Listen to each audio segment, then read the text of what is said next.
ஆனால் இந்த இரண்டுக்குள்ளே எல்லாம் அடக்கம். அல்லாஹுவை நம்புவது என்று சொல்லும் பொழுது ரசூலை நம்பாமல் அல்லாஹுவை நம்பினால் மட்டும் போதாது.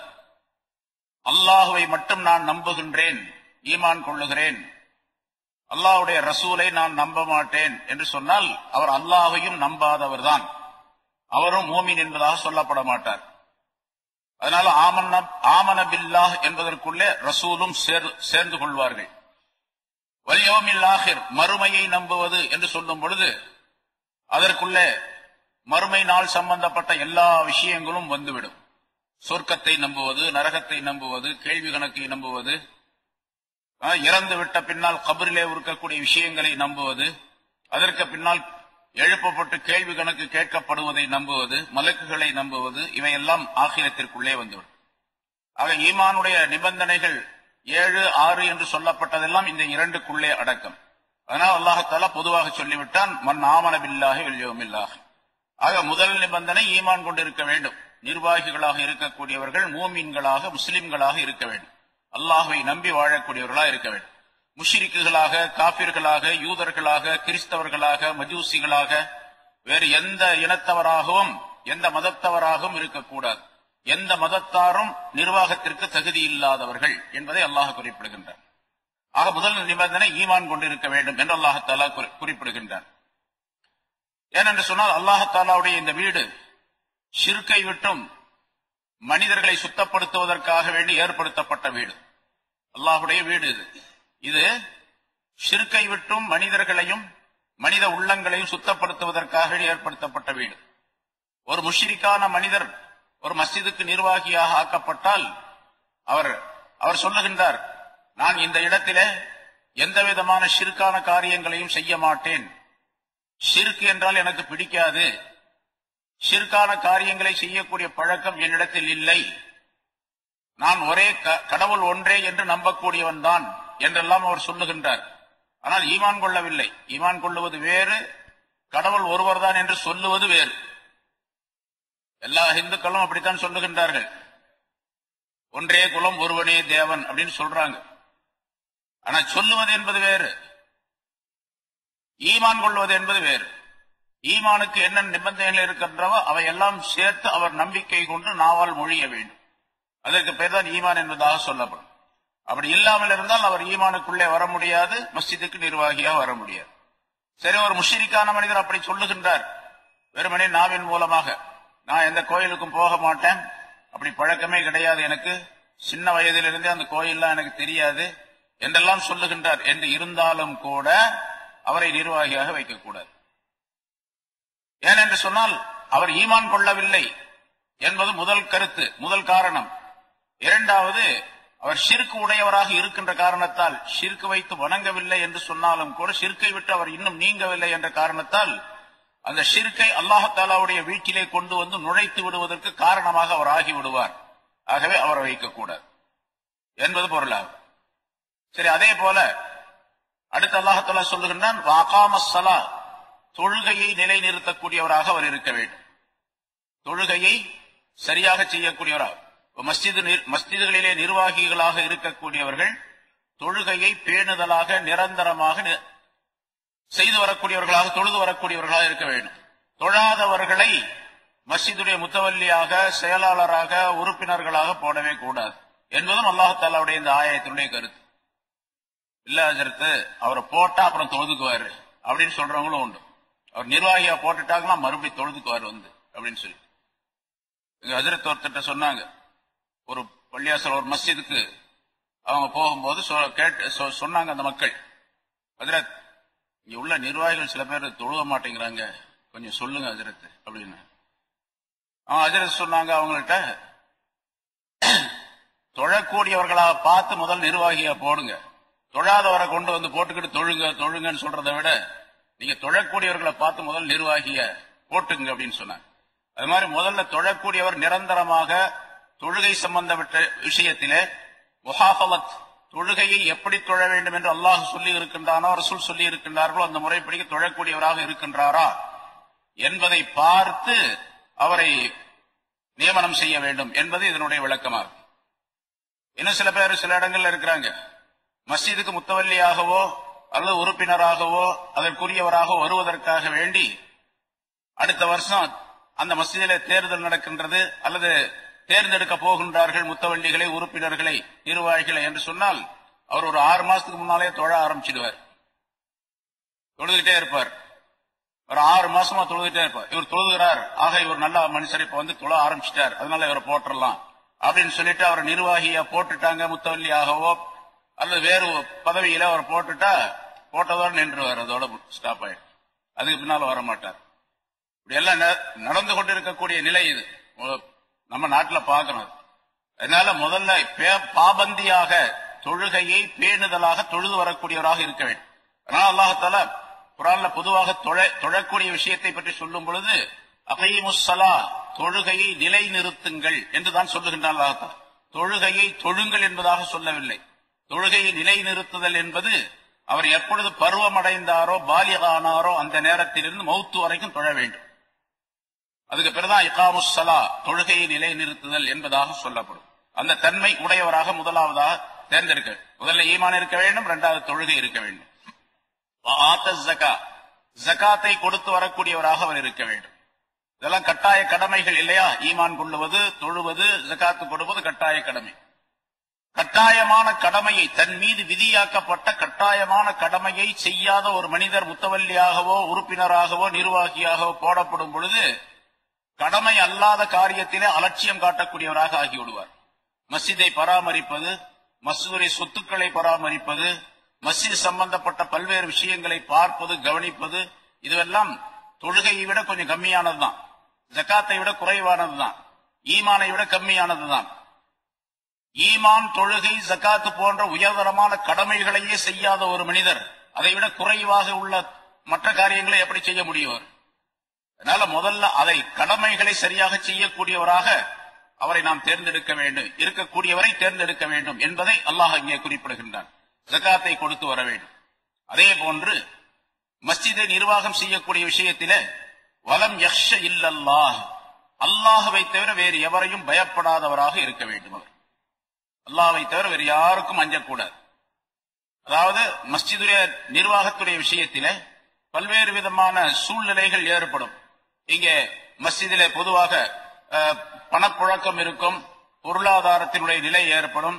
அதிகமான பொருள் இருக்கும் பொழுது அதை எப்படி பராமரிக்க வேண்டும், குறைவான பொருள் இருந்தால் எப்படி பராமரிக்க வேண்டும், பொருளாதாரத்தை எப்படி சேமிக்க வேண்டும், பொருளாதாரத்தை எதற்காக வேண்டி செலவு செய்ய வேண்டும், மஸ்ஜிதுக்கு வக்ஃப் செய்யப்பட்ட பொருள்களை எப்படி பயன்படுத்த வேண்டும் என்றெல்லாம் தெரிந்து கொள்ளக்கூடிய சூழ்நிலை இருக்க வேண்டும். பல பேர் கேட்கிறாங்க, மஸ்ஜிதுக்கு முத்தவல்லியா ஒருத்தர் இருக்கிறாரு அல்லது உறுப்பினராக இருக்கிறார், அவர் மஸ்ஜிதுடைய பொருளை எடுத்துட்டு போய் தன்னுடைய சொந்த உபயோகத்துக்காக பயன்படுத்துகின்றார் அப்படின்னு சொல்றாங்க சில பேர். இதெல்லாம் கூடாது. மஸ்ஜிதுக்கு வக்ஃப் செய்யப்பட்ட பொருள், பொதுவாக வக்ஃப் செய்யப்பட்ட பொருள் எதுவாக இருந்தாலும், குறிப்பாக மஸ்ஜிதுக்கு வக்ஃப் செய்யப்பட்ட பொருளை எதற்காக வேண்டி வக்ஃப் செய்யப்பட்டதோ அதற்கு மட்டுமே பயன்படுத்த வேண்டும். அது அல்லாத வேறு எந்த வேலைக்கும் பயன்படுத்தக்கூடாது. அதே மாதிரி மஸ்ஜிதிலே ஒருவர் வேலை செய்கின்றார், இமாம் ஒருத்தர் இருக்கிறார், முஅஜ்ஜின் இருக்கின்றார், வேலைக்காரர்கள் இருக்கின்றார்கள், இங்கே வேலை செய்வதற்காக வேண்டி நியமனம் செய்யப்பட்டிருக்கின்றார்கள். ஒவ்வொருவருக்கும் என்னென்ன வேலை என்பதாக அந்த வேலை மஸ்ஜிதுடைய வேலைக்காக வேண்டி நியமிக்கப்பட்ட அந்த பணியாளரை, அவர் யாராக இருந்தாலும் சரி, அவரை நிர்வாகிகளாக இருக்கக்கூடியவர்கள் தங்களுடைய சொந்த வேலைக்கு பயன்படுத்தக்கூடாது. இங்க வா, வீட்டுல போய் அதை எடுத்துட்டு வா, இதை எடுத்துட்டு வா என்று சொல்லுவதும் கூடாது. ஏனென்று சொன்னால் அவர் இவருடைய வேலைக்காக நியமிக்கப்படவில்லை. அவருக்கு சம்பளம், அவருக்கு ஊதியம் மஸ்ஜிதுடைய பொருளில் இருந்து கொடுக்கப்படுகின்றது. இவர் தன்னுடைய சொந்த வேலைக்காக வேண்டி அவரை அனுப்பினால் அவரிடத்தில் சொல்லிக் கொள்ள வேண்டும், உனக்கு நான் இந்த வேலையை சொல்றேன், உனக்கு தனியா அதுக்கு நான் கூலி கொடுத்துறேன், காசு கொடுக்கிறேன், நீ போய் அந்த வேலையை செஞ்சுட்டு வர முடியுமா என்று அவருடைய ஓய்வு நேரத்திலே, அதாவது மஸ்ஜிதுடைய வேலை அல்லாத நேரத்திலே அவரிடத்தில் வேலை வாங்கலாம். ஆனால் அனுமதி பெற்றுக் கொள்ள வேண்டும், அவரிடத்தில் அனுமதி பெற்றுக் கொள்ள வேண்டும். பொதுவாக இது மற்றவர்களுக்கும் தெரிந்திருக்கக்கூடிய நிலை இருக்க வேண்டும். மற்றவர்களுக்கு தெரியாம இருந்துச்சுன்னு வச்சுங்க, இவர் எப்ப பார்த்தாலும் நான் பார்த்துக்கிட்டே இருக்கிறேங்க, அந்த ஆளை மஸ்ஜிதுல வேலை செய்யக்கூடியவர் தன்னுடைய வீட்டு வேலை பூரா அவர்கிட்ட தான் வாங்கிக்கிறாரு அப்படின்னு மற்றவர்கள் குறை சொல்லக்கூடிய சூழ்நிலை ஏற்படக்கூடாது. சரி, அது இல்லாமல் தவிர்த்துக் கொள்வதுதான் மிக நல்லது, உத்தமமானது. தன்னுடைய வேலைக்கு வேறு வெளியே உள்ள ஆள்களை வைத்துக் கொள்ள வேண்டும். இதுவெல்லாம் அல்லாஹை பயந்து வாழக்கூடியவராக இருந்தால்தான் இந்த நிலையெல்லாம் ஏற்படும். அதனால அல்லாஹ் தஆலா வலம் யக்ஷ இல்லல்லாஹ், இங்க அல்லாஹ்வை பயப்பட வேண்டும். அங்க பாருங்க, தொழ வேண்டும், நோன்பு ஜகாத்து கொடுக்க வேண்டும் என்று சொல்லி அல்லாஹ் தஆலா அல்லாஹ்வை பயந்தவராக இருக்க வேண்டும் அப்படின்னு சொல்லல. எப்படி சொல்றான்?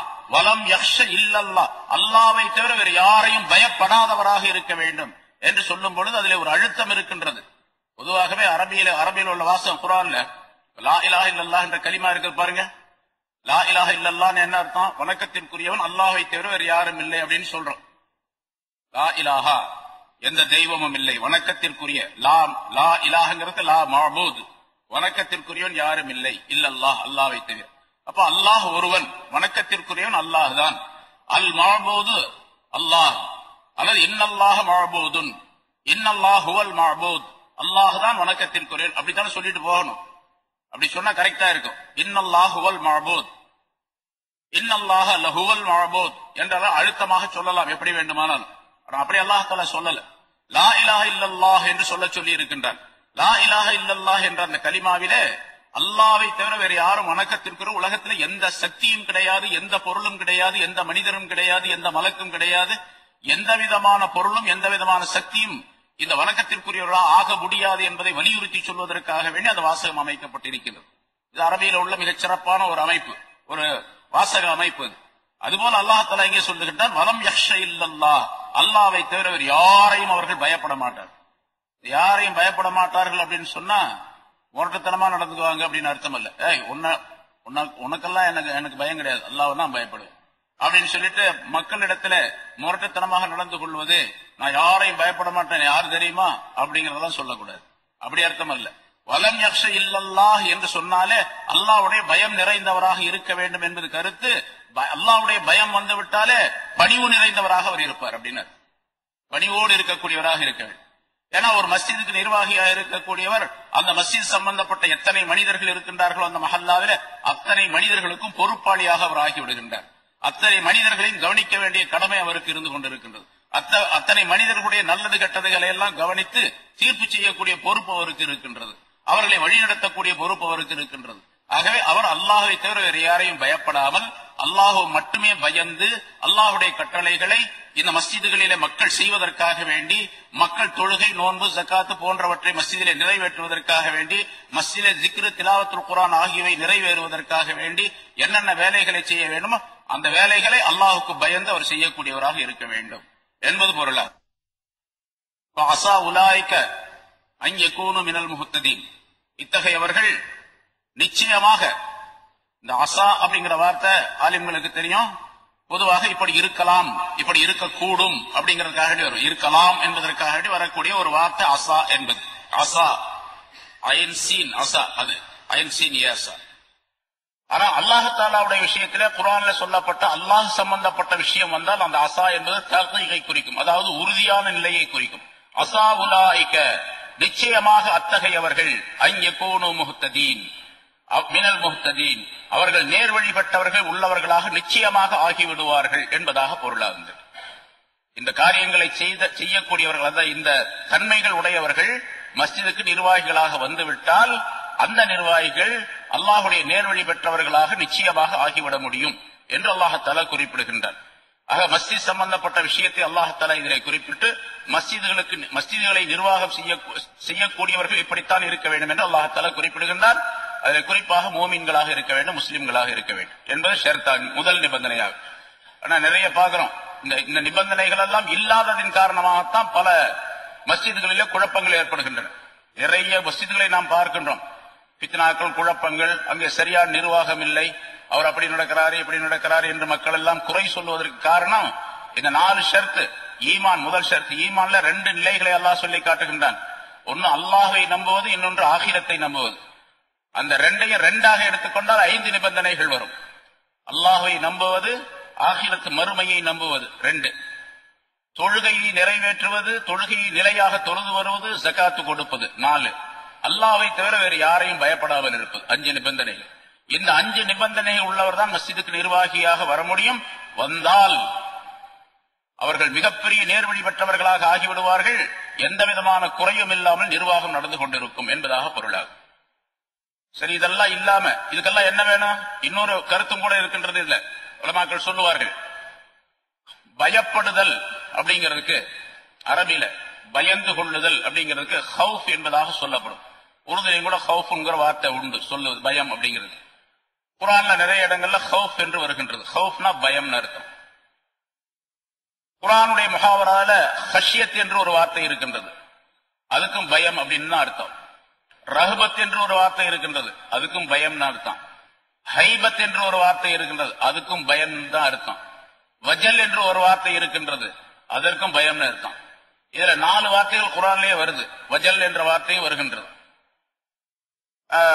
ஹஷ்யத் என்ற வார்த்தையும் வருகின்றது, ஹவுஃப் என்ற வார்த்தையும் வருகின்றது, ரஹபத் என்ற வார்த்தையும் வருகின்றது, குர்ஆன்ல வருது.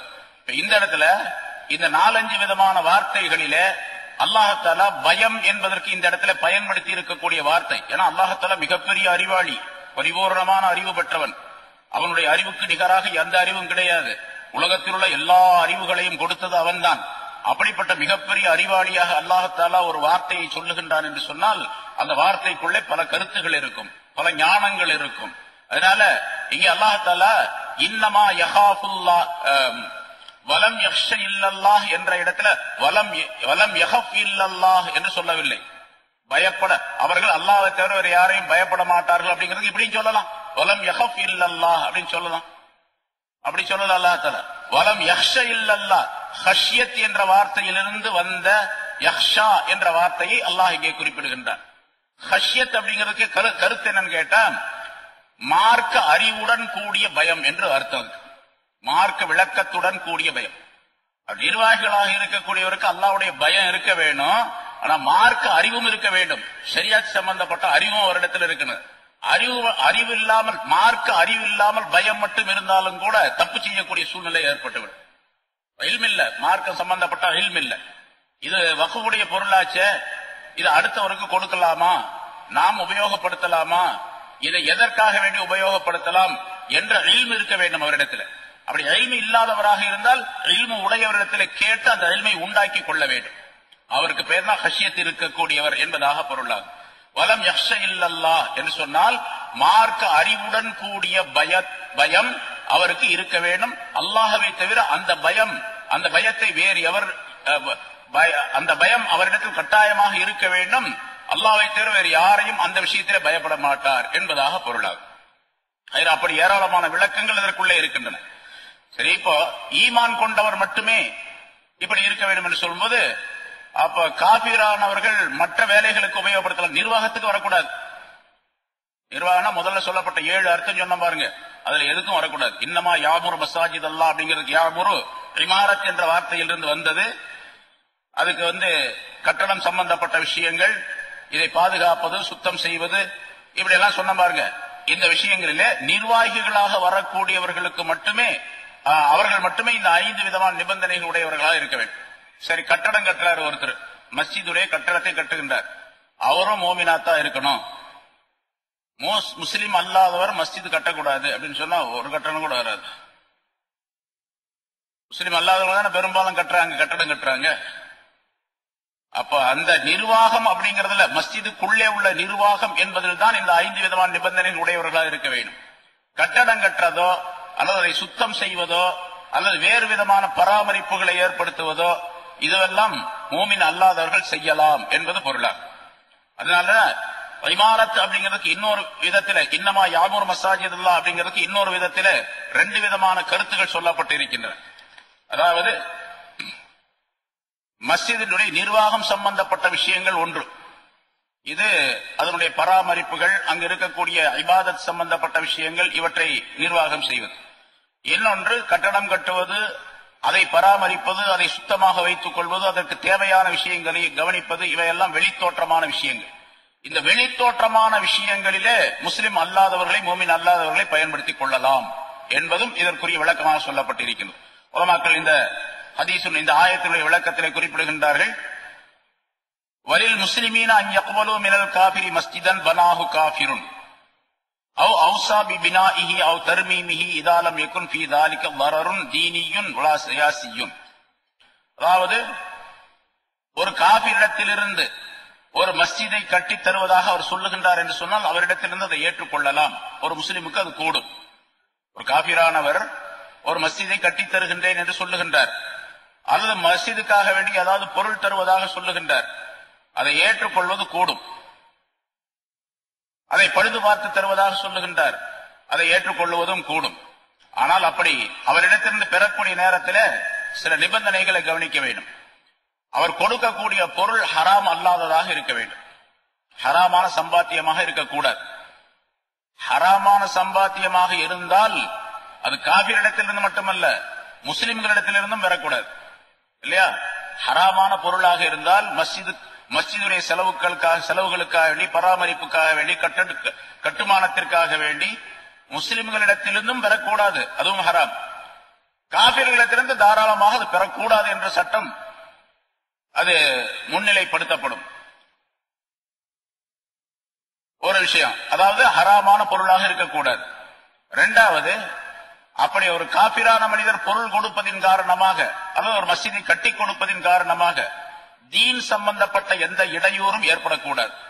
அவர் கட்டடம் கட்டி கொடுக்கிறாரு அல்லது ஏதாவது பொருள் கொடுக்கிறாரு, அதை கொடுத்ததின் காரணமாக அவர் நிர்வாகத்தில் தலையிடுகின்றார், இதை செய்யாதீங்க, இதை செய்யுங்க, இதை செய்யாதீங்க அப்படின்னு ஏதாச்சும் அபிப்பிராயங்கள் சொல்ல ஆரம்பிக்கிறார்.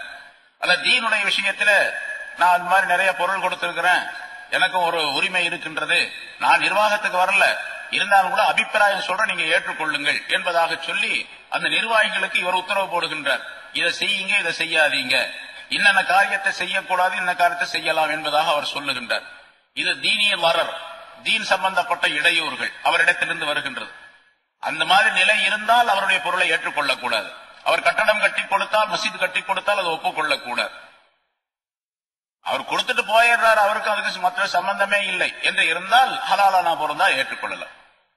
அதே மாதிரி ஒருத்தர் பொருள் கொடுக்கின்றார், தீன் சம்பந்தப்பட்ட விஷயத்திலே அவர் எந்த விதமான அதிகாரம் செலுத்துவது கிடையாது, ஆனா அரசியல் சம்பந்தப்பட்ட விஷயத்திலே அவர் தலையிடுகின்றார். பொருள் கொடுக்கின்றார், நிறைய பொருள் கொடுத்து எல்லா உதவிகளையும் செய்கிறார். இப்ப அப்படி ஒரு சூழ்நிலை பல இடங்கள்ல இருக்குது, நம்முடைய நாட்டில் நம்ம பார்க்கிறோம். மஸ்ஜிதுக்காக வேண்டி இந்த மாதிரி உதவிகளை எல்லாம் நிறைய செஞ்சுட்டு எங்க கட்சிக்காரருக்காக வேண்டி நீங்க ஓட்டு போடணும், ஓட்டு போட வேண்டும் என்று உங்களுடைய மஸ்ஜிதுகளில் இருக்கக்கூடிய இமாம்களிடத்தில் சொல்லி ஜும்மாவில் சொல்லுங்க, பிரச்சாரம் செய்ய சொல்லுங்க, வலியுறுத்தி சொல்லுங்க என்பதாகவெல்லாம் அவருடைய தலையீடு, அரசியல் தலையீடு ஏற்பட்டு விடுகின்றது. இந்த மாதிரி உள்ள சூழ்நிலை இருந்தாலும் அவர்களிடத்திலிருந்து பொருள் பெற்றுக் கொள்ளக்கூடாது. ஆக தீன் சம்பந்தப்பட்ட தலையீடோ இடையூறோ அல்லது அரசியல் சம்பந்தப்பட்ட தலையீடோ இடையூறோ ஏற்பட்டால் அப்பொழுது செய்யக்கூடாது. அது அல்லாத மற்ற எந்த நிலை இருந்தாலும் சரி, அவர்கள் கொடுத்துட்டு போயிடுறாங்க என்று இருந்தால் அதை பெற்றுக் கொள்வதற்கு அனுமதி உண்டு என்பதும் இந்த ஆயத்தின் மூலமாக பெறப்படக்கூடிய கருத்தாகும். அதிகாரம் செலுத்தக்கூடாது, அதான் கருத்து. சரி, இன்னொரு கருத்து, இன்னமா யாமுரு மசாஜித் அல்லாஹ், மஸ்ஜிதுகளை நிர்வகிக்கக்கூடியவர்கள் இப்படித்தான் இருக்க வேண்டும், மஸ்ஜிதுடைய நிர்வாகம் என்பது இப்படித்தான் இருக்க வேண்டும் என்று சொல்லும் பொழுது, இங்கே தொழுகை நடைபெறுவது, அதே மாதிரி தொழுகை சம்பந்தப்பட்ட விஷயங்களுக்காக வேண்டியுள்ள இல்மை கற்றுக் கொடுப்பது, அல்லது தீன் சம்பந்தப்பட்ட இல்மை கற்றுக் கொடுப்பது, அல்லாஹுடைய ஜிக்ர் நடைபெறுவது, அல்லாஹுடைய குர்ஆனை ஓதுவது, திலாவத்துல் குர்ஆன் ஆகியவை எல்லாம் இந்த மஸ்ஜிதிலே நடைபெறுவதற்காக வேண்டி வேலைகளை செய்வது, இதுவும் அந்த இமாரத் என்பதற்குள்ளே அடங்கும். அல்லாஹ் தஆலா ஒரு விஷயத்தை மஸ்ஜித் சம்பந்தப்பட்டு இங்கே சொல்லி இருக்கின்றான் என்று சொன்னால், மூமினாக இருக்கக்கூடியவர்கள் அதை எப்படியெல்லாம் பராமரிக்க வேண்டும் என்பதை வலியுறுத்தி, அதை மனிதர்கள் தெரிந்து கொள்வதற்காக வேண்டி, மூமின்கள் தெரிந்து கொள்வதற்காக வேண்டி இந்த கருத்துக்களை எல்லாம் அல்லாஹ் தஆலா குறிப்பிடுகின்றான் என்பதாக விளக்கப்பட்டிருக்கின்றது. இதில் முக்கியமாக மற்றொரு கருத்து, இங்கே உலமாக்கள் நிறைய முஃபஸ்ஸிரீன்கள் எழுதுகின்றார்கள், மஸ்ஜித் சம்பந்தப்பட்ட சிறப்புகள், மஸ்ஜிதை இப்படித்தான் பராமரிக்க வேண்டும், இவர்கள் தான் இருக்க வேண்டும், இவர்கள் இருக்கக்கூடாது, இமாரத் என்பதற்கு என்னென்ன பொருள்கள் எல்லாம் உண்டு என்று சொல்லும் பொழுது மஸ்ஜிதுடைய சிறப்புகளும் இங்கே விளக்கப்படுகின்றன. மஸ்ஜிதை பற்றி சிறப்புகள் ஏராளமாக சொல்லப்பட்டிருக்கிற ஹதீஸ்கள் நிறைய இருக்கின்றது. ரசூலுல்லாஹி ஸல்லல்லாஹு அலைஹி வஸல்லம் அவர்கள் மஸ்ஜிதை பற்றி நிறைய விஷயங்களை சொல்லி காட்டுகின்றார்கள். சில ஹதீஸ்கள், அதாவது நூற்றுக்கணக்கான ஹதீஸ்கள் இருக்கின்றன, சில ஹதீஸ்களை நாம் தெரிந்து கொள்வது கட்டாயமாகும். இதா அராதல்லாஹு பிகௌமின் ஆஹத்தன் நவர இலா அஹ்லில் மஸாஜிதி ஃபஸரஃப அன்ஹும், மஸ்ஜிதுகள் எப்போதுமே ஆபாதாக இருக்க வேண்டும். பொதுவாக சட்டம் என்னவென்று சொன்னால், மஸ்ஜிது எப்பொழுதுமே பூட்டப்படக்கூடாது, அடைக்கப்படக்கூடாது, எல்லா நேரங்களிலும் திறந்துதான் இருக்க வேண்டும். ஆனா நம்ம இப்ப காலத்துடைய நிலையை கருதி காலத்தினுடைய சூழ்நிலையின் காரணமாக பூட்டி வைக்கிறோம். பூட்டி வைக்கிறதா நல்லது அப்படின்னு இருக்குது. இப்போ அசல் சட்டம் என்னவென்று சொன்னால் எப்பொழுதுமே பூட்டக்கூடாது. எப்பொழுதுமே பூட்டப்படக்கூடாது என்று சொன்னால் எப்பொழுதுமே அது இபாதத்து நடைபெற்றுக் கொண்டே இருக்க வேண்டும். 24 மணி நேரம் மஸ்ஜித் நபவியில எப்ப பார்த்தாலும் ஜனங்க இருந்துகிட்டே இருப்பாங்க. எப்பொழுது பார்த்தாலும் சஹாபாக்கள் இருந்து கொண்டே இருப்பார்கள். இரவு நேரத்திலோ பகல் நேரத்திலோ அது அப்படிங்கிற பாகுபாடெல்லாம் கிடையாது. எந்த நேரத்தில் போனாலும் சரி அங்க மனிதர்கள் இருந்து கொண்டிருப்பார்கள். இப்போ நம்ம ஹரம்ல பாக்குற மக்காவுடைய மதீனாவுடைய ஹரம்ல பூட்டப்படுகின்றது என்று சொன்னால் அதற்கும் சில காரணங்களை வைத்துத்தான் அங்கே பூட்டுகின்றார்கள். ரமலான் மாசத்துல பூட்டுறது கிடையாது. மற்ற மாதங்களில் எல்லாம் அந்த கதவை பூட்டி விடுகின்றார்கள். குறிப்பிட்ட நேரத்திற்கு பின்னால் ஒரு 11 மணிக்கு பின்னால் அதை பூட்டி விடுகின்றார்கள். ஆனா மக்காவில எப்பவுமே பூட்டப்படுவது கிடையாது. ஏன்னு கேட்டா இரவு பகலாக இடைவிடாமல் ஒரு வினாடி நேரம் கூட விடாமல் அங்கே இபாதத்து நடைபெற்றுக் கொண்டே இருக்கின்றது. பொதுவாக மஸ்ஜிதிலே இப்படித்தான் இருக்க வேண்டும்.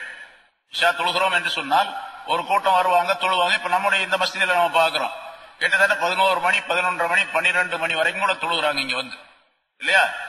அடுத்தால தஹஜ்ஜுடைய நேரம் சொன்னா ஒரு 4 மணிக்கு நேரம் வந்துடுது. 3:30 மணி 4 மணிக்கெல்லாம் மற்ற மனிதர்கள் வந்துடுறாங்க. இடைவெளி எவ்வளவு? ஒரு 4 மணி நேரம் தான். இந்த 4 மணி நேரத்தில் நம்ம பூட்டி வைக்கிறோம். அப்படி பூட்டப்படாமல் இருந்து பாதுகாப்புக்கு ஒரு ஏற்பாடு செய்து மனிதர்களுக்கு திறந்து விட்டால் அது இன்னும் ரொம்ப நல்லது.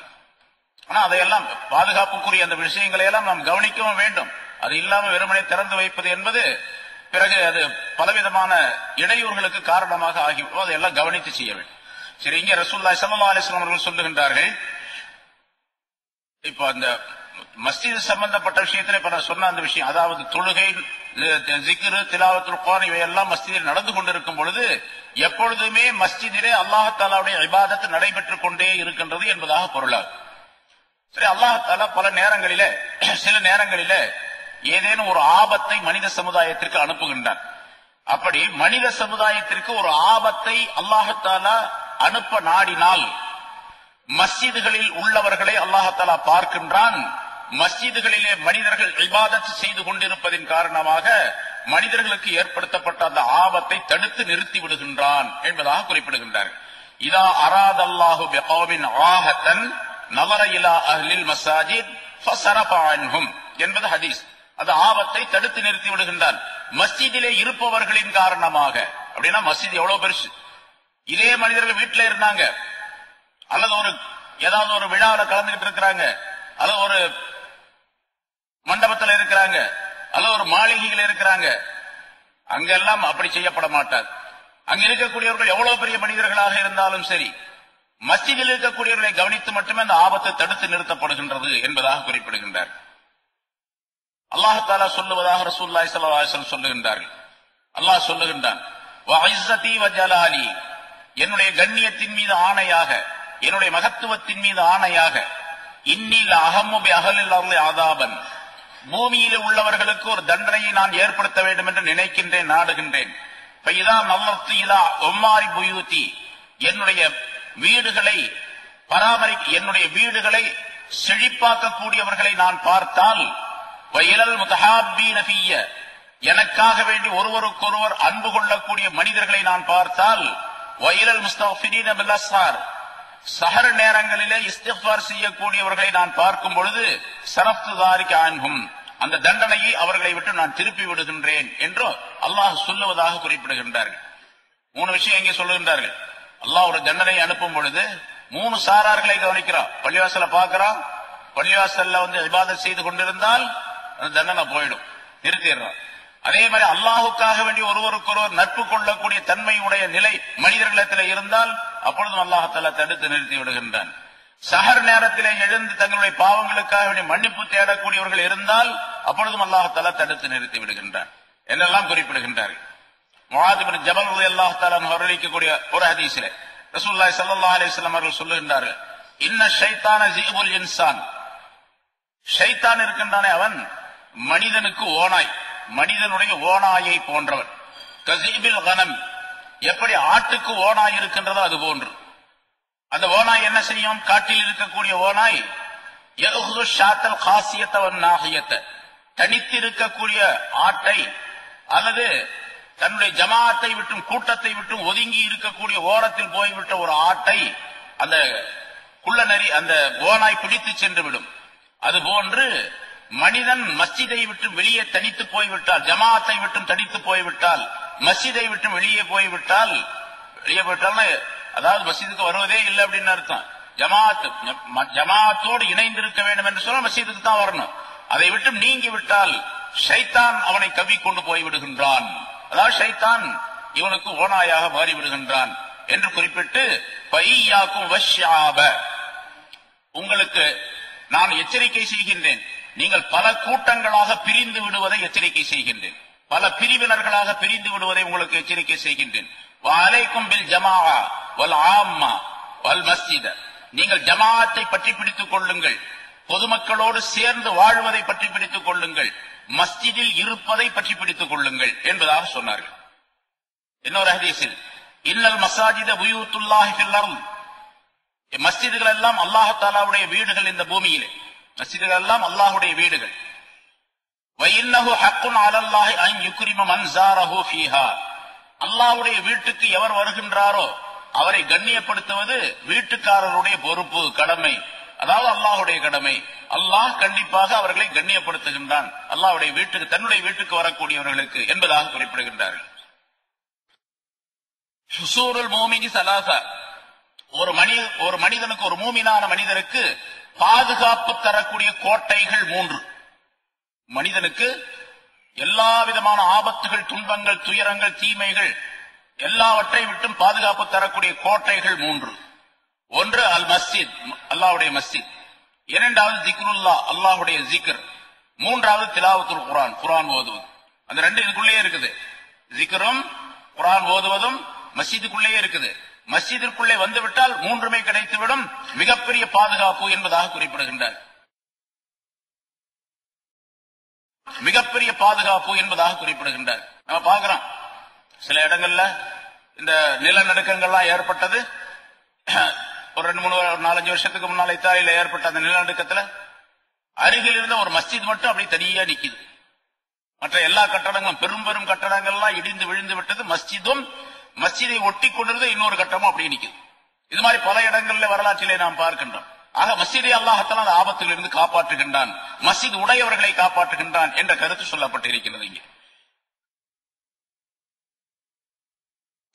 அலி ரலியல்லாஹு தஆலா அன்ஹு சொல்லுகின்றார்கள், லவ் ஹுய்யித்து பைனல் மஸ்ஜிதி வல் ஜன்னா லஹ்தத்துல் மஸ்ஜித், உனக்கு சொர்க்கம் வேண்டுமா மஸ்ஜித் வேண்டுமா என்று என்னிடத்தில் கேட்கப்பட்டால், என்னிடத்தில் அபிப்பிராயம் கேட்கப்பட்டால், அலி ரலியல்லாஹு தஆலா அன்ஹு சொல்லுகின்றார், சொர்க்கம் வேண்டுமா மஸ்ஜித் வேண்டுமா என்று கேட்கப்பட்டால் நான் மஸ்ஜிதை தேர்ந்தெடுத்துக் கொள்ளுவேன் அப்படின்னு சொல்றார். மஸ்ஜித் தான் எனக்கு வேணும்னு சொல்லுவேன். இதுக்கு விளக்கத்தை இன்னொரு விளக்க உரையில எழுதியிருக்கின்றார்கள். ஏன் அப்படி மஸ்ஜித் தான் வேணும் ஏன் தேர்ந்தெடுத்துக் கொள்ளுகின்றார் என்று சொன்னால், சொர்க்கத்திற்கு நான் போவது என்னுடைய லாபத்திற்காக வேண்டி, என்னுடைய இன்பத்திற்காக வேண்டி நான் போகின்றேன். மஸ்ஜிதிற்கு வருவது என்னுடைய ரப்பை வணங்குவதற்காக வேண்டி வருகின்றேன். என்னுடைய ரப்பு என் மீது திருப்தி கொள்ள வேண்டும் என்பதற்காக வேண்டி மஸ்ஜிதுக்கு நான் வருகின்றேன். எனக்கு ஒரு இன்பம் கிடைக்க வேண்டும் என்பதற்காக சொர்க்கத்திற்கு நான் செல்லுகின்றேன். ஆனால் எனக்கு கிடைக்கக்கூடிய அந்த இன்பத்தை விட என்னுடைய ரப்பை நான் திருப்திப்படுத்துவது, என்னுடைய ரப்பு என் மீது திருப்தியாக இருப்பது எனக்கு ரொம்ப சிறந்தது என்பதாக அதற்கு விளக்கம் சொல்லி காட்டுகின்றார்கள். அதே மாதிரி அல் உதுவு வர்றவாக இலல் மஸ்ஜித், மஸ்ஜிதுக்கு காலையும் மாலையும் சென்று வருவது, அதாவது எல்லா நேரங்களிலும், தொழுகையுடைய நேரம் மட்டுமல்ல, எல்லா நேரங்களிலும் மிக அதிகமாக மஸ்ஜிதுக்கு சென்று வருவது மினல் ஜிஹாதி ஃபீ சபீலில்லாஹ், அல்லாஹ்வுடைய பாதையிலே ஜிஹாது செய்வதை போன்றதாகும். அல்லாஹ்வுடைய பாதையிலே ஜிஹாது செய்தால் எவ்வளவு பெரிய நன்மை. அதே மாதிரி மஸ்ஜிதுக்கு வருவதும் ஒரு பெரிய ஜிஹாது தான். தொழ வராதவங்களை கேட்டு பாத்தீங்கன்னு சொன்னா, புதுசா தொழ வர்றாருன்னு வச்சுங்க, அவர் கேட்டு பாத்தீங்கன்னா ரொம்ப பெரிய சிரமமா இருக்குங்க, வேற எல்லா வேலையும் செய்யலாம் போடுறதுக்கு இது வரவே முடியல அப்படின்லாம் சொல்லுவார். அதே மாதிரி தொழக்கூடியவர்களும் கூட ஃபஜ்ருடைய தொழுகைக்கு வராமல் இருப்பாங்க. பல பேர் 4 நேரம் மட்டும் தொழுவாங்க, 4 நேரத்துல 5 நேரத்தையும் தொழுவார். அப்படி சில பேர் இருப்பாங்க, 4 நேரத்துல 5 தொழுதுருவார். அந்த மாதிரி இன்னும் சில பேர் 3 நேரம் தொழுவாங்க, 3ல 5 தொழுதுருவாங்க, அப்படியும் இருப்பாங்க. இப்ப அந்த மாதிரி உள்ளவங்களை கேட்டு பாத்தீங்கன்னா, ஃபஜ்ருக்கு மட்டும்தாங்க ரொம்ப கஷ்டமா இருக்கு, வர முடியல, மற்ற நேரங்கள்லாம் நம்ம சாதாரணமா தொழுதுறேன் அப்படின்னு சொல்லுவார். காரணம் என்னன்னு கேட்டா, அந்த ஃபஜ்ர் தொழுகை அவருக்கு ரொம்ப பெரிய பாரமாக இருக்கின்றது. ஸல்லல்லாஹு அலைஹி வஸல்லம் முனாஃபிகீன்களை பற்றி சொல்லுகின்றார்கள், இந்த ஃபஜ்ருடைய தொழுகைக்கும் இஷாவுடைய தொழுகைக்கும் அவங்க வரமாட்டாங்க, குறிப்பா இஷாவுடைய தொழுகைக்கு வரமாட்டாங்க. அவங்க முனாஃபிகீன்களுடைய அடையாளங்களில் இதுவும் ஒன்று, இஷாவுடைய தொழுகைக்கு வரமாட்டாங்க. அவர்களுக்கு ஏதாவது ஒரு பொருள் கிடைக்கின்றது என்று சொன்னால், தொழுகைக்கு வந்தார், இஷாவுடைய தொழுகைக்கு வந்தார், ஏதாவது ஒரு பொருள் கிடைக்கின்றது அன்பளிப்பாக என்று இருந்தால், அந்த பொருள் நெருப்பினால் கரிக்கப்பட்ட ஆட்டு குழம்பாக இருந்தாலும் சரி, ஆட்டுடைய காலில் அடிபாகத்தில் இருக்குது அந்த ஷூ மாதிரி, அது குழம்பு அப்படின்னு சொல்லும், அது நெருப்புல கரிக்கப்பட்டிருக்குது, அது கொடுக்கறாங்க மஸ்ஜிதுல அப்படின்னு சொன்னாலும் தொழுகைக்கு வந்துருவாங்க. இப்போ நிறைய இருக்கு, அந்த மாதிரி இருக்குது. ஏதாவது ஷீரணி கொடுக்கறாங்க அப்படின்னு சொன்னா கூட்டம் நிறைய வரும். இப்போ சரி, இந்த தப்சீருக்கு இவ்வளவு பேர் தான் வர்றாங்க, 100 பேர் தான் ரெகுலரா வர்றாங்க, 100 பேர் 125 பேர் அப்படி வர்றாங்க, 100 பேருக்குள்ளதான் இருக்கும், இவ்வளவு பேர் வர்றாங்க. என்ன பொராட்டாவும் கறியும் கொடுக்கப்படும் தப்சீர் முடிஞ்ச உடனே அப்படின்னு சொல்லி ஒரு போர்டு போட்டோன்னு வச்சுங்க, டெய்லி அதே மாதிரி கொடுத்துறோன்னு வச்சுங்க, வாரம் கரெக்டா ஞாயிற்றுக்கிழமை எவ்வளவு பேர் வருவாங்க. மஸ்ஜிதே கொள்ளாது, அப்புறம் இடம் தனியா வர இடம் பார்க்கணுங்க. சாதாரணமாக மனிதர்களுடைய பழக்கம் எல்லா கூட்டங்கள்லயும் பாக்குறோம். ஏதாச்சும் ஒரு மீட்டிங் நடக்குது, மீட்டிங் நேரத்தில் கொஞ்சம் பேர் தான் இருப்பாங்க, அப்புறம் மத்தியானம் சாப்பாடு அப்படின்னு சொன்னா சாப்பாடு நேரத்தில் பார்த்தாங்கன்னா அந்த மீட்டிங் வந்தவங்களை போல 4 மடங்கு இருப்பாங்க மக்கள். மீட்டிங்ல உட்காந்து 50 பேர் இருப்பாங்க, சாப்பாடு நேரத்தில் பார்த்தாங்க 200 பேர் இருப்பாங்க. எங்க வந்தா 200 பேருக்கு சாப்பாடு ஆக்கியிருப்பாங்க. அவங்க நல்லா தெரியும் 50 பேர்னா அங்க 200 வருவாங்க அப்படின்னு சொல்லிட்டு. இது மாதிரி ஏதாவது கிடைக்குதுன்னா மக்கள் வரக்கூடிய பழக்கம் இருக்குது. இது முனாஃபிகீன்களுடைய பழக்கம் என்று ரசூலுல்லாஹி ஸல்லல்லாஹு அலைஹி வஸல்லம் சொல்லித் தருகின்றார்கள். மஸ்ஜித் இருக்கின்றதே அது அல்லாஹ்வுடைய வீடு என்று சொல்லும் பொழுது இதை பிரியம் வைப்பதும் கடமை. மஸ்ஜிதை பிரியம் வைக்க வேண்டும். மஸ்ஜிதை பற்றி உள்ள பிரியம் யாரிடத்தில் இருக்கின்றதோ அவரிடத்தில் ஈமான் இருக்கின்றது என்ற பொருளாகும். ஸல்லல்லாஹு அலைஹி வஸல்லம் மற்றொரு ஹதீஸில் சொல்வார், அல்லஃபல் மஸ்ஜித அல்லஃபஹுல்லாஹு தஆலா. எவர் ஒருவர் மஸ்ஜிதை பிரியம் வைக்கின்றாரோ அவரை அல்லாஹ் பிரியம் வைப்பான். மஸ்ஜிதை பிரியம் வச்சா அல்லாஹ். சரி, மஸ்ஜிதை பிரியம் எனக்கு ரொம்ப பிரியங்க அப்படின்னு வர்றதே இல்லை அவரு. ஆனா மஸ்ஜிதை பத்தி எனக்கு ரொம்ப பிரியங்க அப்படின்னு சொல்றாரு. அவர் பொய் சொல்றாருன்னு அர்த்தம். மஸ்ஜிதை பிரிய வைக்கிறதுனா என்ன அர்த்தம்? மஸ்ஜிதுக்கு வரணும். மஸ்ஜிதுக்கு வர்றதுனா என்ன அர்த்தம்? இங்க உள்ள இபாதத்துகளை செய்யணும். என்னென்ன இபாதத்துகள் இங்கே செய்ய வேண்டுமோ அதை செய்ய வேண்டும். அது மட்டுமல்ல, இபாதத்துகள் செய்வது மட்டுமல்ல, இங்க என்னென்ன ஒழுக்கங்கள் பேணப்பட வேண்டுமோ அந்த ஒழுக்கங்களை எல்லாம் பேண வேண்டும். அதுதான் மஸ்ஜிதை பிரிய வைக்கிறதுன்னு அர்த்தம். எங்க வாப்பா மேல எனக்கு ரொம்ப பிரியங்க அப்படின்னு சொல்றாரு இவரு. எங்க வாப்பா மேல எனக்கு ரொம்ப பிரியம், வாப்பா இங்க வாடா அப்படின்னு கூப்பிடுறாரு. அப்ப எப்படி பிரியமா இருக்க முடியும்? பிரியம் அப்படின்னு சொன்னா அதுக்குள்ள கடமைகளை செய்ய வேண்டும், அதான் பிரியம்னு அர்த்தம். அல் மஸாஜிது புயூத்துல்லாஹ் ஃபில் அர்த். மஸ்ஜிதுகள் என்பது அல்லாஹ் தஆலாவுடைய வீடுகள் இந்த உலகத்திலே. துலீஉ லி அஹ்லி ஸமாய் கமா துலீஉ ருஜூமுஸ் ஸமாய் லி அஹ்லில் அர்த். பூமியிலிருந்து பார்க்கக்கூடியவர்களுக்கு வானத்தில் இருக்கக்கூடிய நட்சத்திரங்கள் எப்படி பிரகாசமாக இருக்கின்றனவோ அதுபோன்று வானத்தில் இருந்து பார்க்கக்கூடியவர்களுக்கு அல்லாஹ்வுடைய மஸ்ஜிதுகள் பிரகாசமாக நட்சத்திரங்களை போன்று தெரிகின்றன என்பதாக குறிப்பிடுகின்றார்கள். இது ரசூலுல்லாஹி ஸல்லல்லாஹு அலைஹி வஸல்லம் அவர்கள் சொல்லுகின்றார். அதனால எவர் ஒருவர் இந்த மஸ்ஜிதுக்கு நடந்து வருகின்றாரோ, நடந்து வந்து மஸ்ஜிதிலே உள்ள இபாதத்துகளை செய்கின்றாரோ, இன்னும் சொல்ல போனால் இருட்டான நேரத்திலே, சுபஹுடைய நேரத்திலே, இப்ப இருட்டு கிடையாது, இந்த காலத்துல இருட்டா தான் இருந்துச்சு. இஷாவுக்கு வர்றதா இருந்தா தடுமாறி தான் வரணும், ஃபஜ்ருக்கு வர்றதா இருந்தாலும் அப்படித்தான் வரணும், எந்த விளக்கம் கிடையாது. ரசூலுல்லாஹி ஸல்லல்லாஹு அலைஹி வஸல்லம் அவர்கள் காலத்துல எண்ணெயினால் ஆக்கப்பட்ட விளக்கம் கூட கிடையாது, எண்ணெய் விளக்கம் கூட கிடையாது. அதுக்கு பின்னால் ரொம்ப காலத்துக்கு முன்னாடி 200-250 வருஷமா தானே கரண்டே வந்தது. அதுக்கு முன்னால கரண்ட்டும் கிடையாது இல்லையா? அதுக்கு முன்னால எண்ணெயில எரிக்கப்படக்கூடிய விளக்குகள் இருந்தன.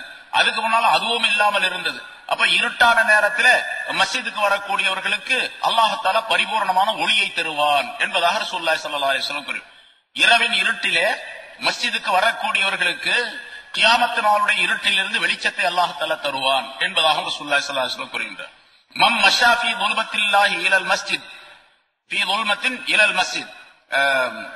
எவர் ஒருவர் மஸ்ஜிதுக்கு இருட்டான நேரத்தில் நடந்து வருகின்றாரோ ஆத்தாஹுல்லாஹு நூரன் யௌமல் கியாமா, கியாமத் நாள்ல அவருக்கு அல்லாஹ் தஆலா நூரை கொடுப்பான், ஒளியை கொடுப்பான் என்பதால் கியாமத் நாள்ல ஒளி வேண்டும் என்று சொல்லப்படக்கூடிய நினைக்கக்கூடியவர்கள் மஸ்ஜிதுக்கு இருட்டான நேரத்திலும் வர வேண்டும் என்பதால். அதாவது மஸ்ஜிதுக்கு பொதுவாக இருட்டான நேரம் அப்படிங்கிறது ஃபஜ்ருடைய நேரம், இஷாவுடைய நேரம். இந்த நேரத்தில் வந்து அல்லாஹ் தஆலா கியாமத் நாள்ல அந்த ஒளியை ஏற்படுத்துகின்றான் என்பதாக குறிப்பிடுகின்றார். அதே போன்று மஸ்ஜிதை அழகுபடுத்துவதற்காக வேண்டி, அதாவது இதுல நல்ல வெளிச்சமா இருக்கணும். ரசூலுல்லாஹி ஸல்லல்லாஹு அலைஹி வஸல்லம் மஸ்ஜித் நபவியை ஆரம்பிக்கும் பொழுது அங்க வெளிச்சம் எல்லாம் கிடையாது, அதாவது விளக்குகள் கிடையாது. அபூபக்கர் சித்திக் ரலியல்லாஹு தஆலா அவருடைய காலத்திலும் விளக்குகள் கிடையாது. ஹஜ்ரத் உமர் ரலியல்லாஹு தஆலா அவருடைய காலத்தில் தான் எண்ணெயினால் ஆக்கப்பட்ட அந்த விளக்கை அங்கே கொளுத்தி வைத்தார்கள் ஹஜ்ரத் அலி உமர் ரலியல்லாஹு தஆலா அவர்கள். முதலாக மஸ்ஜிதிலே, அதாவது இஸ்லாமிய ஆட்சியில ஆரம்பிக்கப்பட்ட பின்னால் ரசூலுல்லாஹி ஸல்லல்லாஹு அலைஹி வஸல்லத்தின் காலத்துக்கு பின்னால் முதலாக ஒரு மஸ்ஜிதிலே விளக்கேற்றியவர் ஹஜ்ரத் உமர் ரலியல்லாஹு தஆலா அன்ஹு அவர்கள். அலி ரலியல்லாஹு தஆலா அன்ஹு அவர்கள் அந்த விளக்க பார்த்தாங்க, வந்தாங்க. விளக்கு வெளிச்சமா தெரியுது. வெளிச்சம்னா அந்த சின்ன அகல் விளக்கு மாதிரி ஒரு இடத்துல கொளுத்தி வச்சிருந்தாங்கன்னா எவ்வளவு வெளிச்சம் தெரியும்? கொஞ்சோண்டு இருக்கும் வெளிச்சம், லேசரா வெளிச்சம். இருட்டுல இருந்து ஒரு நிதானம் தெரியும், அவ்வளவுதான். அந்த வெளிச்சத்தை பார்த்த உடனே அலி ரலியல்லாஹு தஆலா அன்ஹு அவர்கள் சொன்னார்கள், நவ்வர்த மஸ்ஜிதனா நவ்வரல்லாஹு கபரக யப்னல் கத்தாப். கத்தாபுடைய மகனே, நாங்க எங்களுடைய மஸ்ஜிதை நீ ஒளியாக்கி வைத்து விட்டீர், அல்லாஹ் தஆலா உங்களுடைய கபரை ஒளியாக்கி வைப்பானாக என்று துஆ செய்தார்கள் ஹஜ்ரத் அலி ரலியல்லாஹு தஆலா அன்ஹு அவர்கள் என்பதாக சொல்றார். அதே மாதிரி தான் எல்லாத்துக்குமே அந்த தன்மைகள் கிடைக்கும் என்பதாக சொல்லப்பட்டிருக்கிறது. ரசூலுல்லாஹி ஸல்லல்லாஹு அலைஹி வஸல்லம் அவர்கள் சொன்னார்கள், மன் அஸ்ரஜ ஃபீ மஸ்ஜிதின் சிராஜா. எந்த ஒரு மனிதர் ஒரு மஸ்ஜிதிலே ஒரு விளக்கை ஏற்றி வைப்பாரே ஆனால், லம் தஸலில் மலாயிகத்து ஹமலத்துல் அர்ஷி தஸ்தக்ஃபிர் லஹும் ஆதாம் ஃபீ தாலிகல் மஸ்ஜித் லஹு. அந்த மஸ்ஜிதிலே அந்த விளக்கினுடைய ஒளி இருக்கும் காலமெல்லாம் மலக்குகள் இவருக்காக வேண்டி துஆ செய்கின்றார்கள், அவருக்காக வேண்டி பாவ மன்னிப்பு தேடுகின்றார்கள் என்று ரசூலுல்லாஹி ஸல்லல்லாஹு அலைஹி வஸல்லம் அவர்கள் சொன்னதாக அறிவிக்கப்பட்டிருக்கிறது. மன் அல்லக கிந்தீலன் ஸல்லா அலைஹி 70,000 என்பதாக இன்னொரு ஹதீஸிலே 70,000 மலக்கின் ஹத்தா யன்கஸிர தாலிகல் கிந்தீல்.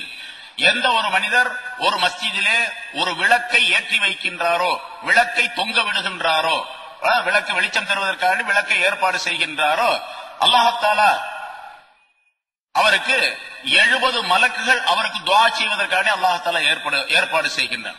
70,000 மலக்குகள், 70,000 மலக்குகள் அந்த மனிதருக்காக துஆ செய்கின்றார்கள். அந்த விளக்கு உடையும் காலமெல்லாம், உடையாமல் இருக்கும் வரைக்கும், அந்த விளக்கு இருக்கிற வரைக்கும் துஆ நடந்து கொண்டே இருக்கும். விளக்கு உடைஞ்சு போச்சு, விளக்கு இல்லாமல் ஆயிடுச்சு, அதோட அவருடைய துஆ, அந்த மலக்குகளுடைய துஆ இவருக்கு கிடைக்கிறது ஸ்டாப் ஆயிடும் என்ற அர்த்தம்.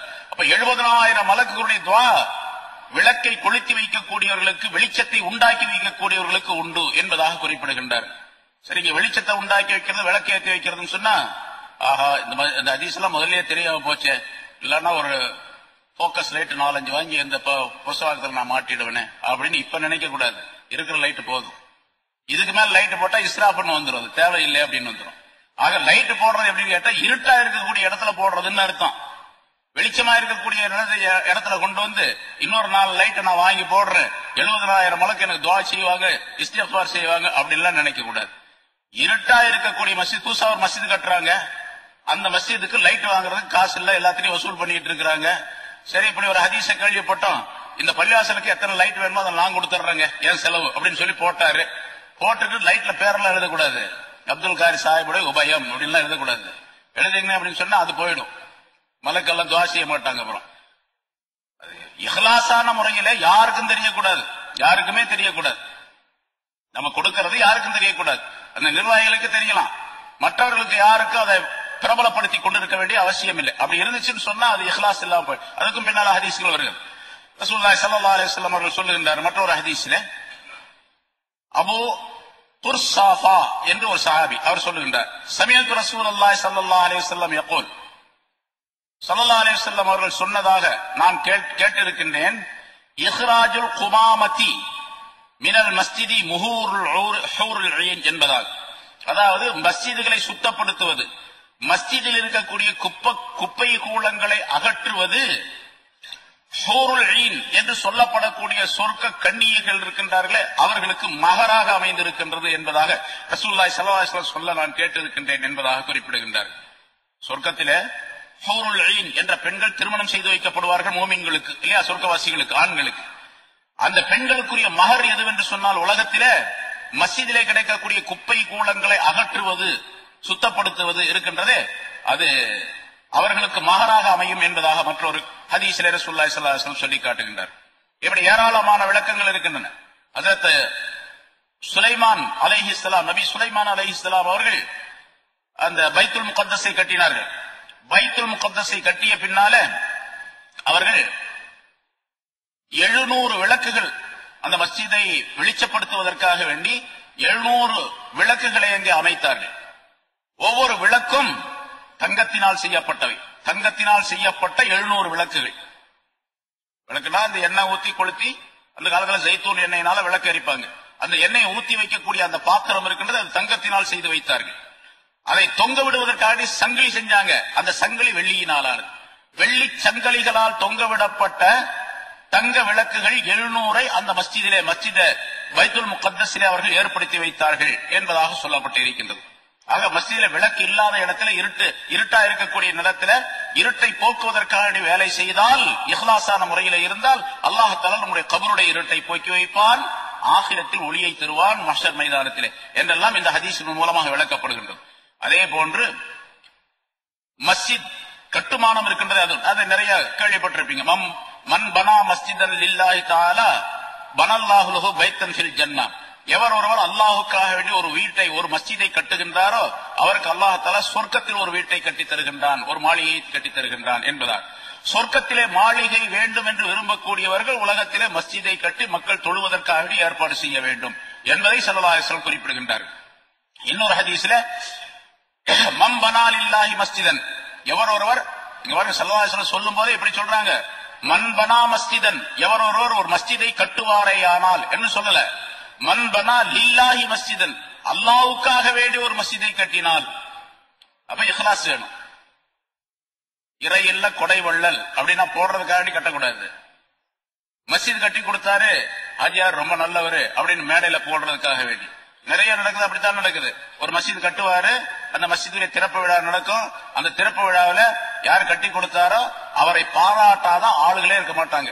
அவரை பாராட்டி பத்திரங்கள் எல்லாம் வழங்கப்படும், அவருக்கு பொற்கிளி தரப்படும், அதாவது கேடயம் தரப்படும், அவருக்கு பாராட்டு பத்திரங்கள் வழங்கப்படும், அவர் அப்படி இப்படின்னு சொல்லி நிறைய புகழ்வாங்க.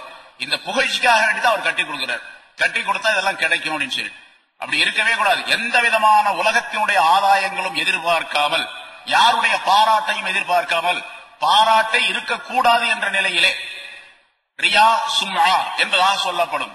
அடுத்தவர் பாராட்ட வேண்டும் என்பதற்காக வேண்டியோ, அடுத்தவர் பார்த்து அதை மதிக்க வேண்டும், மெச்ச வேண்டும் என்பதற்காக வேண்டிய இல்லாமல் அல்லாஹ்வுக்காக வேண்டி மன் பனா லில்லாஹி மஸ்ஜிதன், எவர் ஒருவர் அல்லாஹ்வுக்காக வேண்டி ஒரு மஸ்ஜிதை கட்டுவாரேயானால் வலவ் கமஃஹஸி கதாத்தின் லிபைதிஹா, ஸல்லல்லாஹு அலைஹி வஸல்லம் மற்றொரு ஹதீஸிலே இப்படி சொல்லுகின்றார்கள். அதாவது ஒரு குருவி, காடை குருவி, காடைன்னு ஒரு குருவி இருக்கு இல்லையா, வாங்கி பொரிச்சு சாப்பிடறோமா இல்லையா காடை, அந்த காடையுடைய அந்த காடை என்ற அந்த குருவி முட்டையிடுவதற்காக வேண்டி கட்டி வைத்திருக்கக்கூடிய ஒரு கூட்டினுடைய அளவு, காடை குருவி கூடு, குருவி கூட்டினுடைய அளவுக்கு இருந்தாலும் முட்டையிடுவதற்காக வேண்டி காடை கட்டி இருக்கக்கூடிய அந்த கூட்டு அளவுக்கு இருந்தாலும் பனல்லாஹு லஹு பைத்தன் ஃபில் ஜன்னah, அவருக்கு சொர்க்கத்திலே ஒரு மாளிகை அல்லாஹ் தஆலா கட்டி தரும். காடை குருவியுடைய வீடு எவ்வளவு பெருசு இருக்கும், அவ்வளவுதான் இருக்கும். அவ்வளவு பெருசா வீடு கட்டுறது, மஸ்ஜித் கட்ட முடியும்? அவ்வளவு பெரிய மஸ்ஜித் எப்படி கட்டும்? அப்ப உதாரணத்திற்காக ரசூலுல்லாஹி ஸல்லல்லாஹு அலைஹி வஸல்லம் சொல்லுகின்றார்கள். இது வேறொரு ஹதீஸில் சொல்லுகின்றார்கள், ஒரு மஸ்ஜிதை ஒரு மனிதன் கட்டுகின்றார், அதுல எந்த அளவுக்கு உதவி செய்தாலும் சரி, எந்த அளவுக்கு உதவி, ஒரு காடை குருவி கூட்டளவுக்கு அப்படின்னு சொன்னா என்ன அர்த்தம், ஒரு மஸ்ஜித் பூராத்தையும் கட்ட முடியல அவர்னால, அவர் என்ன செய்யறாரு, ஒரு 1000 செங்கல் வாங்கி கொடுக்கிறார், 500 செங்கல் வாங்கி கொடுக்கிறார், அல்லது அவரால் முடிஞ்ச காசு கொஞ்சம் இருக்குது, இப்படி எல்லாம் ஹதீஸ் கேள்விப்பட்டிருக்கிறோம், அல்லாஹ் தஆலாவிடத்தில் சொர்க்கத்தில் நமக்கும் கொஞ்சம் இடம் கிடைக்கட்டுமே அப்படிங்கறதுக்காக வேண்டி ஒரு 2-3 பொருள் வாங்கி கொடுக்கிறாரு, ஒரு 10 ரூபாய் 50 ரூபாய் 100 ரூபாய்க்கு மஸ்ஜிதுக்காக வேண்டி இஹ்லாஸான முறையில். அந்த பொருள் அந்த மஸ்ஜிதிலே மிகப்பெரிய லாபத்தை இவருக்கு தந்துவிடும். தபூக் போரின் போது முன்னாடி சொல்லியிருக்கிறேன், தபூக் போரின் போது ரசூலுல்லாஹி ஸல்லல்லாஹு அலைஹி வஸல்லம் அவர்கள் சஹாபாக்களிடத்திலிருந்து கலெக்ஷன் செஞ்சாங்க, நிதி திரட்டினார்கள், எல்லாரும் நிதி கொண்டு வந்து கொடுத்தாங்க பல பேர். ரொம்ப கடுமையான நேரம் அது. ஹஜ்ரத் உஸ்மான் ரலியல்லாஹு தஆலா அன்ஹு அவர்கள் அந்த படையிலே 1/3 பங்கினருக்கு பொறுப்பேற்றுக் கொண்டார்கள். 30,000 பேர் படைகள், 10,000 பேருக்கு தேவையான குதிரைகள் 1000 குதிரை கொடுத்தாங்க, 1000 குதிரைகள் கொடுத்தாங்க. அதாவது 700 ஒட்டகையும் அந்த மீதி உள்ள 300 ஒட்டகைகளுக்கு பதிலாக உள்ள குதிரைகளையும் கொடுத்தார்கள் என்பதாக. நிறைய தங்க காசுகளை, வெள்ளி காசுகளை கொடுத்தார், தீனார் திரகங்களை எல்லாம் கொடுத்தார்கள். அதையெல்லாம் ஒரு மூட்டையில எடுத்துட்டு வந்து ரசூலுல்லாஹி ஸல்லல்லாஹு அலைஹி வஸல்லம் மஸ்ஜிதில உட்கார்ந்து இருந்தாங்க, அப்படியே கொட்டினாங்க. ரசூலுல்லாஹி ஸல்லல்லாஹு அலைஹி வஸல்லம் படியில அதை வாங்கிட்டாங்க, வாங்கிட்டு துணியில வாங்கிட்டு அதை தங்களுடைய கையால அப்படி கிண்டி விட்டாங்க. கிண்டி விட்டா சத்தம் கேட்குமே இல்லையா, தங்க காசு வெள்ளி காசு. சொன்னாங்க, இதற்கு பிறகு உஸ்மானுக்கு எந்த விதமான தீமையும் கிடையாது அப்படின்னு சொன்னாங்க. சரி, அப்படியெல்லாம் கொடுத்தாங்க, அவ்வளவு பெரிய பொருள் கொடுத்தாங்க. ஹஜ்ரத் அப்துர் ரஹ்மான் இப்னு அவ்ஃப் ரலியல்லாஹு தஆலா அன்ஹு நிறைய பொருள் கொண்டு வந்து கொடுத்தாங்க. எல்லாம் உமர் ரலியல்லாஹு கொடுத்தாங்க, அபூபக்கர் சித்திக் கொடுத்தாங்க அப்படின்னு வரலாறு நிறைய சொல்றேன், பல தடவை கேட்டுப்பேன். கடைசியாக ஒருத்தர் என்ன பண்ணாரு, கொஞ்சம் பேரிச்சம்பழம் கொண்டு வந்தார், கொஞ்சம் பேரிச்சம்பழம். அவர் வந்து சொன்னார், யா ரசூலல்லாஹ், நான் நேத்து ஒரு தோட்டத்துல வேலை செஞ்சேன், இவ்வளவுதான் கூலி கிடைச்சிச்சு, அதை நீங்க போர் நிதி கேட்டீங்க, அதுக்காக நான் கொண்டு வந்திருக்கிறேன் அப்படின்னு சொன்னாங்க. ரசூலுல்லாஹி ஸல்லல்லாஹு அலைஹி வஸல்லம் அதை தங்களுடைய கரத்தால் வாங்கி அங்க இருந்த சஹாபாக்கள் சொன்னாங்க, இந்த பழத்தை அந்த குவியலாக இருக்கக்கூடிய அந்த பொருள்கள்ல ஒவ்வொரு பழத்தை அந்த குவியல்ல வைங்க அப்படின்னு சொன்னாங்க. ஒரு பக்கம் கோதுமை இருக்குது, ஒரு பக்கம் தங்க காசு, வெள்ளி காசு, மற்ற பொருள்கள் எல்லாம் இருக்கு, எல்லாத்திலும் ஒண்ணு வைங்க என்று சொல்லிவிட்டு இதனுடைய பரக்கத்தை அந்த பொருள்களுக்கு ஏற்பட வேண்டும் என்பதை சொன்னாங்க. அப்படின்னு சொன்னா அவர் எவ்வளவு இஹ்லாஸா கொண்டு வந்து கொடுத்திருக்கணும், அந்த இஹ்லாஸ் தான் அங்க கவனிக்கப்படும். அதனால எல்லா விஷயங்களையும் சரி, தொழுகை நோன்பு மட்டுமல்ல, இபாதத்து மட்டுமல்ல, எந்த வேலையை செய்தாலும் சரி, வீட்டுல நம்முடைய மனைவிக்காக கொண்டு போய் கொடுக்கப்படக்கூடிய சாப்பாடு, காசு, துணி, மணி, நகை, நட்டுகள் எதுவாக இருந்தாலும் சரி, அவளுக்காக வேண்டிய அல்ல, அவர்களுக்காக வேண்டிய என்று அல்ல, நாம் அல்லாஹ்வுக்காக வேண்டி அப்படிங்கிற நியத்துல கொடுத்தோம்னு சொன்னா அதுக்கு ஏராளமான மதிப்புகள், மரியாதை இருக்குது அல்லாஹ் தஆலா இடத்துல. அது மாதிரி அல்லாஹ்வுக்காக வேண்டி ஒரு மஸ்ஜிதை கட்டினால் அல்லாஹ் தஆலா எவ்வளவு பெரிய மதிப்பையும் மரியாதையும் தருகின்றான் என்பதாக. சரி, மஸ்ஜிதுடைய சிறப்பு எவ்வளவு பெரிய சிறப்புகள் இருக்குது, ஒன்னா ரெண்டு ஆயிரக்கணக்கான சிறப்புகள் இருக்கின்றன. இந்த மஸ்ஜிதுல எப்படி இருக்கணும், அப்போ இங்க வந்தா என்ன செய்யணுமோ அதை மட்டும்தான் செய்யணும். தொழுகணும், குர்ஆன் ஓதணும், ஜிக்ர் செய்யணும், தீன் சம்பந்தப்பட்ட பேச்சுக்களை பேசணும். ஹதீஸ் சொல்லலாம், குர்ஆன் ஓதலாம், ஹதீஸுடைய விளக்கம் சொல்லலாம், குர்ஆனுடைய விளக்கம் சொல்லலாம், இவ்வளவுதான் செய்யலாம். உலக பேச்சுக்களை பேசலாமா? பேசக்கூடாது. ஸல்லல்லாஹு அலைஹி வஸல்லம் சொல்றாங்க, அல் ஹதீஸ் ஃபில் மஸ்ஜிதி, மஸ்ஜிதிலே உலக பேச்சுக்களை பேசுவது. அல் ஹதீஸ்னா அல் ஹதீஸ் ஃபித் துன்யா, துன்யா உலக சம்பந்தப்பட்ட ஹதீஸு துன்யா, துன்யாவுடைய பேச்சுக்களை பேசுவது. யஅகுலுல் ஹஸனாதி கமா தஅகுலுல் பஹீமத்துல் ஹஷீஸ, ஒரு மாட்டுக்கு முன்னால், மாடு ஆடு அதற்குரிய தீனிய போடுறார், புல் கட்டை கொண்டு வந்து மாட்டுக்கு முன்னால போடுறார். அந்த மாடு பசியா இருக்கக்கூடிய மாடு அந்த புல்லு கட்டை அப்படியே சாப்பிட்டு எப்படி அதை சாப்பிட்டு முடித்து விடுகின்றதோ, இல்லாமலாக்கி விடுகின்றதோ, அதே போன்று உலக பேச்சுக்களை மஸ்ஜிதிலே பேசுவது அந்த மனிதனுடைய நன்மைகளை எல்லாம் சாப்பிட்டு அழித்து விடும் என்பதாக சொன்னார். உலக பேச்சுக்களை மஸ்ஜிதில பேசினா எல்லா நன்மைகளையும் அழித்து விடும். ஒரு மிருகம் புல்லை சாப்பிட்டு அழிப்பதை போன்று என்பதாக சொன்னார். ஹதீஸு துன்யா ஃபில் மஸ்ஜிதி வஃபி மஜ்லிஸில் இல்மி, மஸ்ஜிதில் மட்டுமல்ல இன்னும் சில இடங்கள் இருக்கின்றன. அதையும் ரசூலுல்லாஹி ஸல்லல்லாஹு அலைஹி வஸல்லம் அவர்கள் சொல்லி காட்டுகின்றார். உலக பேச்சுக்களை மஸ்ஜிதிலே பேசுவதும், இல்முடைய மஸ்ஜிதிலே, இல்முடைய மஜ்லிஸிலே, ஒரு இல்முடைய பேச்சு, இல்முடைய இடம் நடந்து கொண்டிருக்கின்றது, இல்முடைய பாடம் நடத்தி கொண்டிருக்கின்றார்கள், அல்லாஹ் தஆலாவுடைய இல்மு சம்பந்தப்பட்ட, குர்ஆன் ஹதீஸ் சம்பந்தப்பட்ட இல்மு அறிவு நடந்து கொண்டிருக்கின்றது, பேச்சு. பக்கத்துல உட்கார்ந்து இன்னொருத்தர் பேசிக்கிட்டே இருக்கிறார், உலக பேச்சுக்களை ரெண்டு பேரும் உட்கார்ந்து பேசிக்கிட்டே கிடக்கிறாங்க. அப்படி நிறைய நடக்குது, நம்ம பார்க்கறோம். இங்க பயான் நடக்குது, அங்க அவங்க பாட்டுக்கு அவங்க கதையை பேசிட்டு இருக்கிறாங்க. இப்படி வஃபி மஜ்லிஸில் இல்முடைய மஜ்லிஸிலே உலக பேச்சுக்களை பேசுவதும், வஇந்தல் மய்யித்தி, மையத்து கொண்டு போறப்படக்கூடிய மையத்து இருக்கக்கூடிய இடத்திலே உலக பேச்சுக்களை பேசுவதும், மையத்து இருக்கக்கூடிய ஜனாசா கிட்ட, கபரிஸ்தான்ல மையத்து தொழுகை நடக்கக்கூடிய நேரத்துல, மையத்து கொண்டு போகக்கூடிய நேரத்துல ஏதோ உலக பேச்சுக்களை பேசிக்கிட்டே போறாங்க. இதுவும் வஃபில் மகாபிரி, கபர்கள் இருக்கக்கூடிய இடத்துல உலக பேச்சுக்களை பேசுவதும், வஇந்தல் அதானி, பாங்கு சொல்லக்கூடிய நேரத்தில் உலக பேச்சுக்களை பேசுவதும், வஇந்த திலாவத்தில் குர்ஆனி, குர்ஆன் ஓதக்கூடிய நேரத்தில் உலகத்துடைய பேச்சுக்களை பேசுவதும், யஹ்பித்து ஸவாப 30 ஸனா, 30 வருஷத்துடைய நன்மைகளை அழித்துவிடும் என்பதாகவும் ரசூலுல்லாஹி ஸல்லல்லாஹு அலைஹி வஸல்லம் அவர்கள் சொன்னதாக குறிப்பிடப்படுகின்றது. இதெல்லாம் மிக தவறானது. அது பல ஹதீஸ்களின் மூலமாக இந்த கருத்துக்களை எல்லாம் தனித்தனியாக ரசூலுல்லாஹி ஸல்லல்லாஹு அலைஹி வஸல்லம் அவர்கள் சொல்லி காட்டுகின்றார்கள். அதனால எந்த இடத்துல உலக பேச்சுக்களை பேசக்கூடாதோ அந்த இடத்துல பேசுவது மிகப்பெரிய குற்றம். அது குறிப்பாக மஸ்ஜிதிலே பேசுவது மிகப்பெரிய தவறு, பாவங்களை நன்மைகளை எல்லாம் அழித்துவிடும் என்பதாக குறிப்பிடுகின்றார்கள். அதே போன்று ஹஜ்ரத் இப்னு அப்பாஸ் ரலியல்லாஹு தஆலா அன்ஹு அவர்கள் ஸல்லல்லாஹு அலைஹி வஸல்லம் சொன்னதாக அறிவிக்கின்றார்கள், மன் சமிஅன் நிதாஅ பிஸ்ஸலாத்தி, மஸ்ஜிதுக்கு வருவதற்காக வேண்டித்தான் அழைப்பு கொடுக்கப்படுகின்ற, தொழுகைக்கு வர சொல்லி அதான் பாங்கு சொல்லப்படுகின்றது. எவர் ஒருவர் தொழுகைக்குள்ள அழைப்பை செவியேற்கின்றாரோ, பாங்கு சொல்லப்படுகின்றது, கேட்கிறார், சும்மலம் யுஜிப், பிறகு அவர் அதற்கு பதில் சொல்லவே இல்லை, பாங்கு சொல்லி பதில் சொல்லவே இல்லை. பதில் சொல்றதுன்னா ரெண்டு விதமான பதில் இருக்குது. ஒன்று வாய் மொழியின் மூலமாக பதில் சொல்லுவது, இன்னொன்று செயலின் மூலமாக பதில் சொல்லுவது. வாய் மொழியின் மூலமாக பதில் சொல்லுவது, அவர் முஅத்தின் எப்படி பாங்கு சொல்லுகின்றாரோ அதே போன்று திருப்பி சொல்லுவது, அல்லாஹ் அக்பர் அல்லாஹ் அக்பர் லா இலாஹா இல்லல்லாஹ் லா கடைசி வரைக்கும் ரசூலுல்லாஹி ஸல்லல்லாஹு அலைஹி வஸல்லம். அப்படி ஒருவர் முஅத்தின் சொல்லக்கூடிய பாங்குக்கு அவர் சொல்லுகின்ற மாதிரியே பதில் சொல்லிவிட்டு ஹய்யா அலஸ் ஸலாஹ் ஹய்யா அலல் ஃபலாஹ் ரெண்ட தவிர அந்த இடத்துல லா ஹவ்ல வலா குவத்த இல்லா பில்லாஹ் என்று சொல்ல வேண்டும். இப்படி சொல்லிவிட்டு எனக்காக வேண்டி எவர் வசீலாவை தேடுகின்றாரோ, அல்லாஹும்ம ரப்ப ஹாதிஹி தஅவத்தி தாம்மா என்ற இந்த துஆவை ஓதுகின்றாரோ அவருக்கு நான் ஷஃபாஅத் செய்வது வாஜிப் என்பதாக ரசூலுல்லாஹி ஸல்லல்லாஹு அலைஹி வஸல்லம் சொன்னார்கள். அப்படி தொழுகைக்காக வேண்டி பாங்கு சொல்லுவதை கேட்டு பிறகு பதில் சொல்லவில்லையோ, அதாவது துஆ செய்யவில்லையோ, பதில் சொல்லி துஆவும் செய்யவில்லையோ, இது வாய் மொழியின் மூலமாக சொல்லக்கூடிய பதில். இன்னொரு பதில் கால் நடையின் மூலமாக சொல்லப்படக்கூடிய பதில், செயல்பாட்டின் மூலமாக எங்கு இருக்கின்றாரோ அங்கிருந்து சீக்கிரமாக மஸ்ஜிதிற்குள்ளே வந்து விட வேண்டும். இது இரண்டாவது பதில். ரெண்டு பதிலும் சேர்ந்தா தான் பதில்னு அர்த்தம். ஒன்ன மட்டும் செஞ்சாருன்னா அது பதில்னு அர்த்தமாக. என்ன சொல்ல போனா சிலர்கள் சொல்றாங்க, பாங்கு சொல்லும் போது அவர் பதில் சொல்லல, துஆவும் செய்யல, ஆனா கரெக்டா தொழ மட்டும் வந்துடுறாரு, பரவாயில்ல. அந்த ஒன்ன செய்யாத குற்றமாக இருந்தாலும் அது பெரிய குற்றமாக ஆகாது. பாங்கு கடத்தரவு நிக்கிறாரு ஒருத்தர், பாங்கு சொல்றாங்க, ரொம்ப அமைதியாக இருந்து பாங்குக்கு பதில் எல்லாம் சொல்றாரு, துஆவெல்லாம் செய்யறாரு, எல்லாம் செஞ்சு மட்டும் பள்ளியாசலுக்கு மட்டும் வர்றதே இல்லை, அங்கேயே இருந்துக்கிறாரு. அப்படின்னு இருந்தா இவர் பதில் சொல்லவே இல்லை அப்படின்னு அர்த்தம். அப்ப இங்க ரெண்டையும் சேர்த்துதான் அந்த பதில் அப்படின்னு. வலம் யுஜிப், அவர் பதில் சொல்ல, வலம் இடத்தில் மஸ்ஜிதுக்கு வரவும் இல்லை. யுஸல்லி ஃபலா ஸலாத் லஹு, அவர் மஸ்ஜிதுக்கு வரல, பாங்குக்கு பதில் சொல்லவும் இல்ல, மஸ்ஜிதுக்கு வரவும் இல்ல, ஆனா தொழுகிறாரு, அவர் இருக்கிற இடத்திலே தொழுதுகிறார். இங்க இருந்து அவ்வளவு தூரமா போகணும், இங்கே தொழுதுக்கலாம் அப்படின்னு அங்கேயே தொழுதுகிறார். யுஸல்லி, அவர் தொழவும் செய்கின்றார் என்று இருந்தால் அவருக்கு தொழுகையே கிடையாது. தொழுகை கிடையாதுன்னா என்ன அர்த்தம் கேட்டா, அவர் தொழுகை செல்லாதுன்னு அர்த்தம் அல்ல, பரிபூர்ணமாக தொழுகையா ஆகாது. எந்த தொழுகை ரசூலுல்லாஹ் அல்லாஹ் ரசூலும் சொன்னார்களோ அப்படிப்பட்ட தொழுகைக்குள்ள அந்த பலாபலன்கள் உரிய தொழுகையாக அது ஆகாது. அஸல்லாஹ வ ரசூலுஹு, அவர் அல்லாஹ்வுக்கும் ரசூலுக்கும் மாறு செய்தவராக ஆகிவிட்டார் என்று ரசூலுல்லாஹி ஸல்லல்லாஹு அலைஹி வஸல்லம் சொன்னார்.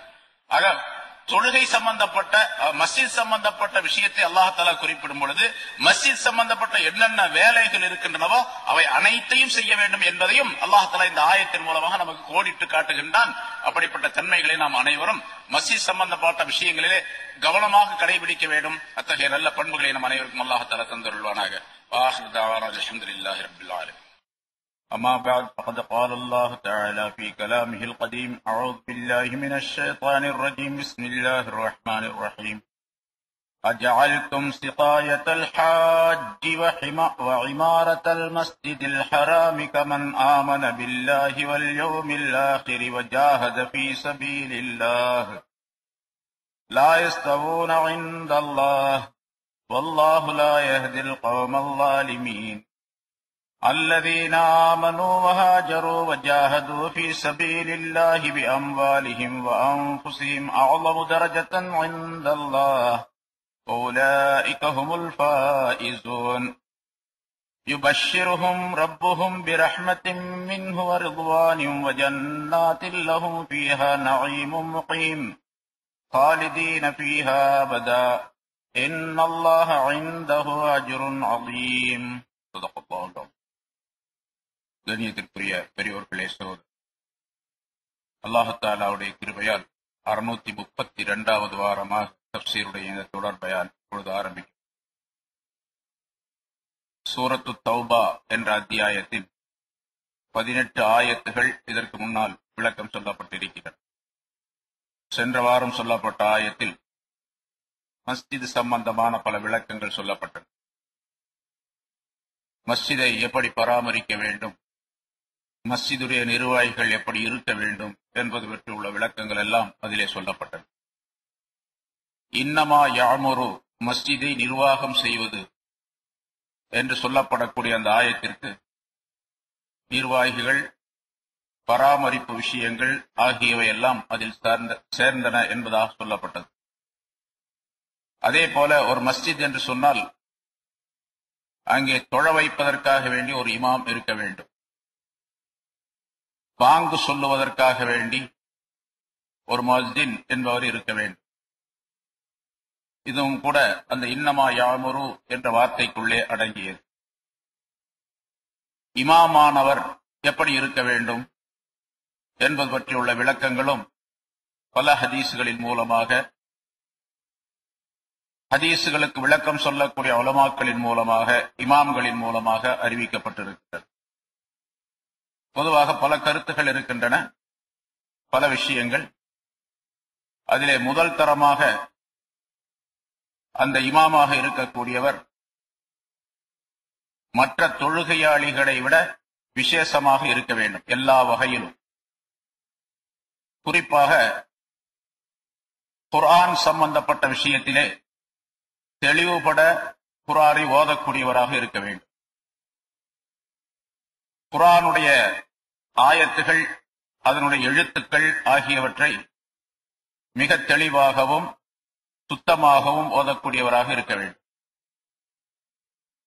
அதே போன்று அவர் வணக்க வழிபாடுகளில் பேணுதல் உடையவராக இருக்க வேண்டும். சட்டப்படி நடப்பது என்பது ஒன்று, அதாவது ஃபத்வாவின்படி நடப்பது ஒன்று. கூடுமா என்று கேட்டால் கூடும் என்று ஒரு விஷயத்தை சொல்லுவோம். ஆனால் ஃபத்வாவை விட தக்வாவிற்கு முதல் தரம், முதல் நிலை கொடுக்கக்கூடியவராக அவர் இருக்க வேண்டும். தக்வா உடையவராக இருக்க வேண்டும். இமாம் அபூ ஹனீஃபா ரஹ்மத்துல்லாஹி அலைஹி அவர்கள் ஒரு வழியாக சென்று கொண்டிருந்தார்கள். தெருவிலே ஒரு இடத்தில் சேறு அவருடைய உடையின் மீது தெரித்து விட்டது. தெருவிலே இருந்த தண்ணீரினால் கலக்கப்பட்ட ஒரு சேறு.